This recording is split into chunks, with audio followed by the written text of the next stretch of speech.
ಕೇಂದ್ರ ಸರ್ಕಾರದ ಮಹತ್ವಾಕಾಂಕ್ಷಿ ಅಮೃತ ಸರೋವರ ಯೋಜನೆ ಯಾದಗಿರಿ ಜಿಲ್ಲೆಯಲ್ಲಿ ಯಶಸ್ವಿಯಾಗಿ ಅನುಷ್ಠಾನಗೊಳ್ಳುತ್ತಿದೆ.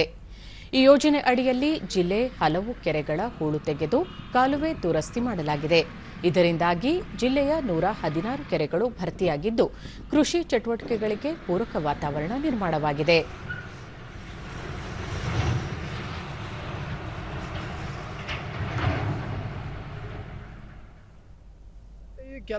ದೂರದರ್ಶನದೊಂದಿಗೆ ವರ್ಕನಹಳ್ಳಿ ನಿವಾಸಿ ಹರೀಶ್, ಈ ಯೋಜನೆಯಿಂದ ಗ್ರಾಮದ ಕೆರೆ ತುಂಬಿರುವುದರಿಂದ ಅಂತರ್ಜಲ ವೃದ್ಧಿಯಾಗಿದೆ. ಹಾಗಾಗಿ ಕೃಷಿ ಚಟುವಟಿಕೆಗಳು ಗರಿಗೆದರಿವೆ ಎಂದು ಹೇಳಿದರು.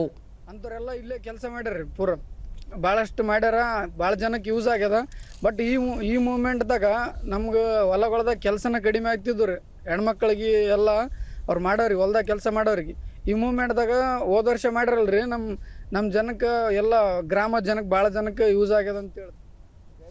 ಇನ್ನೋರ್ವ ನಿವಾಸಿ ಮಲ್ಲಿಕಾರ್ಜುನ್ ನಾಯಕ್, ಕೆರೆಯಲ್ಲಿ ನೀರಿನ ಮಟ್ಟ ಹೆಚ್ಚಾದ ಪರಿಣಾಮ ರೈತರು 2 ಬೆಳೆ ಬೆಳೆಯಲು ಅನುಕೂಲವಾಗಿದೆ. ಬೇಸಿಗೆ ಆರಂಭವಾದರೂ ಈ ಕೆರೆಯಲ್ಲಿ ಇನ್ನೂ ನೀರಿದೆ ಎಂದು ಹೇಳಿದರು. ನೀಟಾಗಿ ಮಾಡಿಸಿ ಅವ್ರನ್ನ ಈ ಒಂದು ಕೆರೆಗೆ ಸೇರ್ತಕ್ಕಂಥದ್ದು ಕೆಲಸ ಮಾಡ್ಯಾರೆಲ್ಲ ಕೆರೆಗೆ ಸೇರ್ತಕ್ಕಂಥದ್ದು. ಇದರಿಂದ ಎಲ್ಲ 3 ಗುಡ್ಡಗಳಿಂದ ಈ ಬೆಟ್ಟಗಳಿಂದ ನೀರು ಬರೋದು ಆಗ್ಯದ. ಇವಾಗ ಕ್ಲಿಯರ್ ದಾರಿ ಅದರಿಂದ ಈ ಒಂದು ಕೆರೆಗೆ ನೀರು ಅನುಕೂಲ ಆಗೋದ್ರಿಂದ ರೈತರಿಗೆ ಭಾಳ ಅನುಕೂಲ ಆಗ್ಯದ. ಸ್ಥಳೀಯ ನಿವಾಸಿ ಸಿದ್ದಲಿಂಗಪ್ಪ, ಅಮೃತ ಸರೋವರ ಯೋಜನೆಯಿಂದ ಗ್ರಾಮೀಣ ಪ್ರದೇಶದ ನಿರುದ್ಯೋಗ ಸಮಸ್ಯೆ ನಿವಾರಣೆಗೆ ಸಹಕಾರಿಯಾಗಿದ್ದು, ಸ್ಥಳೀಯರಿಗೆ ಉದ್ಯೋಗಾವಕಾಶ ದೊರೆತಿದೆ ಎಂದರು. ಒಂದು 2.5 ತಿಂಗಳ ಕೆಲಸ ಮಾಡಿ ಸಲಗ ನಮಗೆ ಅನುಕೂಲ ಆಗ್ಯದ. ಈಗ ಬೋರ್ಬಲ್ಗಳಿಗೆ ಅವಕ್ಕೆ ನೀರಿನ ಅವಕಾಶ ಆಗ್ಯದ.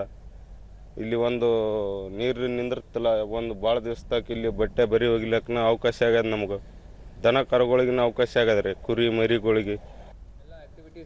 ಜಿಲ್ಲಾ ಪಂಚಾಯಿತಿ ಮುಖ್ಯ ಕಾರ್ಯನಿರ್ವಹಣಾಧಿಕಾರಿ ಲವೇಶ್ ಒರಡಿಯಾ, ಅಮೃತ ಸರೋವರ ಯೋಜನೆಯಿಂದ ಜಿಲ್ಲೆಗೆ ಸಾಕಷ್ಟು ಅನುಕೂಲವಾಗಿದ್ದು, ಜಿಲ್ಲೆ ವ್ಯಾಪ್ತಿಯಲ್ಲಿ 116 ಕೆರೆಗಳನ್ನು ಅಭಿವೃದ್ಧಿಗೊಳಿಸಲಾಗಿದೆ. ಇದರಿಂದ ಅಂತರ್ಜಲದ ಪ್ರಮಾಣ ಏರಿಕೆಯಾಗಿದೆ ಎಂದು ತಿಳಿಸಿದರು. ಸಾಯಿಲ್ ಮಾಯಿಶ್ಚರ್ ಕನ್ಸರ್ವೇಷನ್ ಆಗುತ್ತೆ, ಸಾಯಿಲ್ ಇರೋಷನ್ ಕೂಡ ಕಡಿಮೆ ಆಗಿದೆ. ನಾವು ಇನ್ನೂ ಬೇರೆ ಐಡೆಂಟಿಫೈ ಮಾಡಿ ಬೇರೆ ಕೆರೆಗಳಲ್ಲಿ ಕೂಡ ಈ ಅಮೃತ್ ಸರೋವರ್ ಅಭಿಯಾನದಲ್ಲಿ ವಿಕಸಿತ ಮಾಡ್ತಾ ಇದ್ದೀವಿ.